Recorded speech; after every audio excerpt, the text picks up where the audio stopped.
Selamat pagi dan salam sejahtera bersama saya Konstantin Pahlawan dalam Berita Pagi Sabah edisi Jumaat 26 Februari 2021.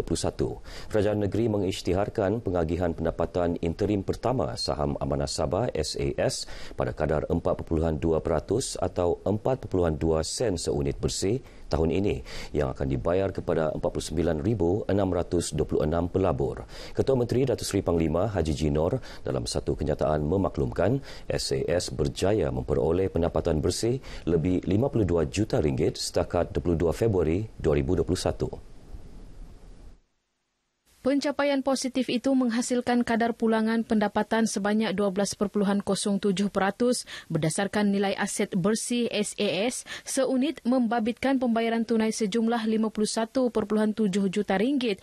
Kira-kira 98.17% pendapatan SAS diperoleh daripada pelaburan dalam pasaran saham, 1.43% daripada penerimaan dividen dan 0.4% daripada pasaran kewangan. Kementerian Sains, Teknologi dan Inovasi KSTI Sabah menggariskan 7 strategi utama menjayakan Pelan Anti Rasuah Organisasi OACP 2021 hingga 2025 bagi melahirkan warga kerja cemerlang dan berintegriti tinggi.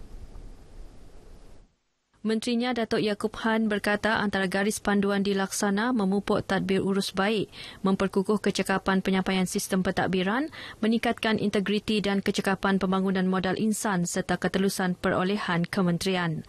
Sebelum kita melaksanakan ini, kita telah juga mengadakan bengkel-bengkel yang berkenaan dengan anti rasuah di semua jabatan-jabatan yang duduk di bawah kementerian ini.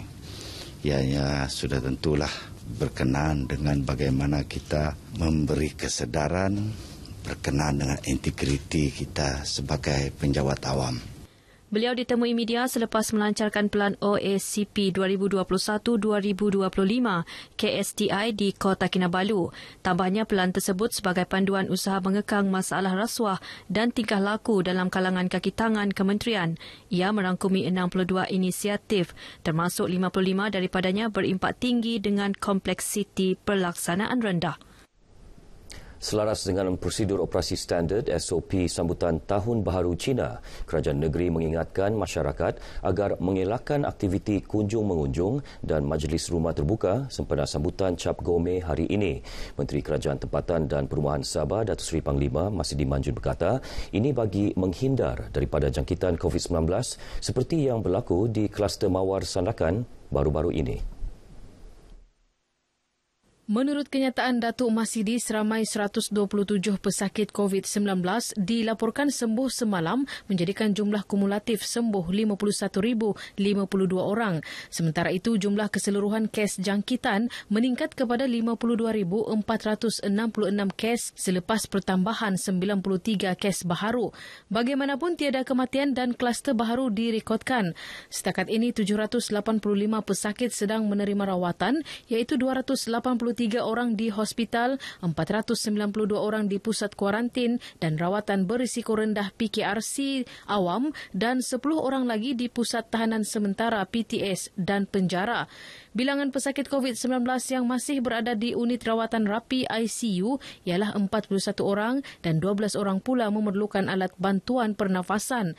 Dalam pada itu, sehingga semalam jumlah bakul makanan yang telah diagihkan kepada golongan terkesan di bawah program bantuan prihatin COVID-19 ialah 201,605 unit.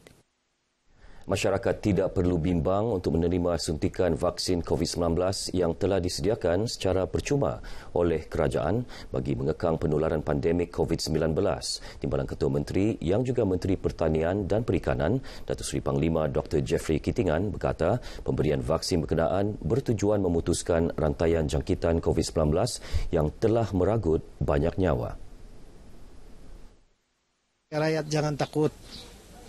Vaksin ini adalah untuk kebaikan kita, untuk memastikan kita ada kekuatan untuk melawani COVID-19 ini. Jadi jangan terlalu mendengar kabar-kabar yang diviralkan. Beliau yang juga wakil rakyat Tambunan berkata demikian kepada pemberita RTM selepas menyerahkan bantuan bakul makanan COVID-19 daripada kerajaan negeri kepada golongan warga emas orang kurang upaya OKU B40 keluarga yang dikuarantin di rumah dan penerima e-kasih dalam 7 mukim di Tambunan melibatkan 6,120 orang penerima. Manakala dalam program berasingan di Tenom, Ahli Dewan Undangan Negeri Adun dilantik, Datuk Remy Unggi mengingatkan orang awam agar tidak menyebarkan sebarang maklumat tidak sahih berhubung pemberian vaksin ini. Setakat ini, sejumlah 8,821 bakul makanan telah diagihkan di Tenom sejak awal tahun lalu, melibatkan lebih 11,000 penerima.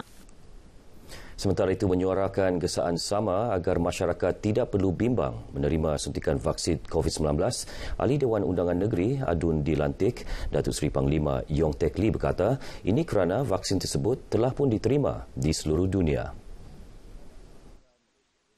Ketika ditemui RTM di Kota Kinabalu, Datuk Yong berkata vaksin COVID-19 juga memberi jaminan kepada masyarakat sekiranya ingin keluar negara dengan memaparkan kad vaksin itu.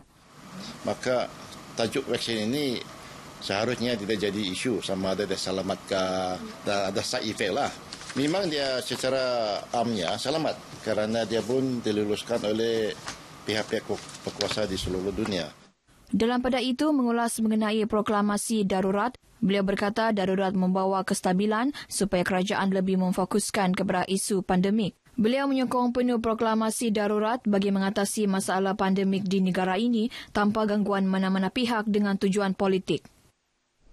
Sementara itu, turut memberi reaksi program imunisasi COVID-19, Ahli Parlimen Beaufort, Datuk Azizah Mohamad Dun mengajak rakyat agar yakin untuk mendapat perlindungan imuniti maksimum. Kita kena yakin dan percaya tidak mungkin kerajaan kita, Perdana Menteri kita, Ketua Pengarah Kesihatan kita mau membahayakan rakyat negara kita Malaysia ini. Tentu mereka mau yang kebaikan kesejahteraan untuk rakyat semua. Datuk Azizah berkata demikian ketika penyampaian bantuan PPE di Pejabat Mara, Kota Kinabalu. Jelasnya kerajaan juga telah mengambil pelbagai langkah keselamatan dan kajian yang ketat sebelum melaksanakan program vaksinasi COVID-19 di seluruh negara. Dalam perkembangan lain, mengulas mengenai proklamasi darurat, Datuk Azizah yang juga ahli jawatan kuasa khas Bebas Darurat 2021 berkata, ia bukanlah sesuatu yang kekal tetapi bersifat sementara dan boleh ditamatkan apabila keadaan kembali reda.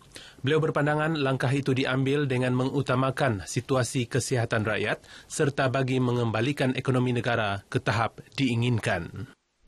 Kementerian Belia dan Sukan Sabah bercadang melaksana 4 inisiatif baharu di bawah Pelan Pembangunan Sabah Maju Jaya 2021 hingga 2025 untuk pembangunan sukan di negeri ini. Inisiatif tersebut antara lain melibatkan pemindahan teknologi kemahiran pertanian belia, mewujudkan pusat sukan berprestasi tinggi dan penganjuran pertandingan sukan bawah 12 tahun peringkat antarabangsa. Menterinya Dato' Aaron Angin berkata demikian selepas penyerahan watikah pelantikan dan angkat sumpah Ahli Lembaga Sukan Sabah 2020-2023 di Kota Kinabalu. Dato' Aaron berharap ahli lembaga yang baru dilantik dapat memberi tumpuan penuh membantu pengurusan untuk merealisasikan Pelan Pembangunan Sabah Maju Jaya. Dalam pada itu, beliau yang juga bekas atlet kebangsaan menyambut baik program imunisasi COVID-19. Kita perlu menyambut sebenarnya usaha kerajaan untuk memberi vaksin. Jadi kita jangan terlalu susah hati tentang variabel yang bilang yang ini kena vaksin terus mati apa semua itu. Ya, ini saya dipahamkan ini adalah yang the safest vaksin. Rakyat negeri ini khususnya ibu bapa menyambut baik pengumuman Kementerian Pendidikan KPM memberi kelonggaran murid sekolah untuk memakai pakaian biasa ke sekolah. Kelonggaran tersebut diberi mulai 1 Mac hingga 26 Mac depan, iaitu sehingga cuti pertengahan penggal persekolahan tahun 2021. Thank you juga kepada kerajaan sebab bagi kelonggaran kepada parents untuk memberi kelonggaran tentang pakaian seragam sekolah. So parents pun tidak kelang kabut mau cari baju dan bolehlah slow-slow cari baju sekolah. Terima kasihlah Kan kami ibu bapa memang senang hatilah kalau dibagi kelonggaran begitu, sebab kalau masa sekarang ini kita keluar beramai-ramai memang bahaya. Lagi kita pun membawa anak kan, sebab kalau tak bawa anak macam mana tahu saiz tu. So kalau dibagi kelonggaran masa yang panjang itu yang terbaik. Okey juga, maksudnya memberi peluang pada ibu bapa untuk mengatur jadual. Tidaklah macam semua kelengkabut kan. Even macam saya sendiri ada 3 orang mau diuruskan, so agak kelengkabut sikit, which is okey lah. Kedua, untuk ibu bapa yang mungkin terjejas pendapatan dari segi pekerjaan ke apakah, memberi ruang pada mereka untuk mengatur perbelanjaan keluarga dengan lebih baik lah. Saya sebagai ibu bapa amat bersenang hatilah dengan saranan Kementerian Pendidikan Malaysia yang memberi kemudahan kepada ibu bapa yang tidak berkemampuan untuk mempersiapkanlah anak-anak ke sekolah, dan saya bersetujulah pemakaian biasa ke sekolah. KPM berharap kelonggaran tersebut dapat memberi masa persediaan yang mencukupi bagi ibu bapa menyediakan keperluan persekolahan anak-anak mereka. Pemimpin masyarakat perlu berusaha mendekati penduduk kampung di kawasan masing-masing. Ia penting untuk merancang agenda pembangunan yang sesuai dengan keperluan penduduk, meliputi budaya dan kemudahan infrastruktur. Adun Lumadan Ruslan Muharram berkata agenda pembangunan perlu berupaya membantu penduduk menjana pendapatan selain menyediakan peluang pekerjaan kepada penduduk setempat. Sebagai pemimpin yang rapat dengan masyarakat, mereka harus mengenal pasti kekuatan dan potensi kawasan pentadbiran masing-masing. Kita mengharapkan dengan adanya kepimpinan di kampung ini dapat melihat apakah kekuatan di kampung ini, dan sudah pasti kalau mereka dapat melihat, dapat menilai kekuatan kampung itu perlu diterjemahkan untuk pembangunan di tempat-tempat mereka takbir. Ruslan turut mengingatkan penduduk kampung agar sentiasa memelihara perpaduan agar agenda pembangunan yang dirancang dapat direalisasi. Beliau berkata demikian kepada RTM ketika ditemui dalam program webinar gender dalam pembangunan luar bandar bagi Zon Beaufort di Beaufort. Seramai 160 peserta dari Mahkamah Anak Negeri, Ketua-Ketua Kampung dan JPKK menyertai webinar ini. Baik, paparan tadi mengakhiri berita pagi Sabah kali ini. Jangan lalai, terus waspada. COVID-19 belum berakhir. Saya Konstantin Pahlawan. Jumpa lagi.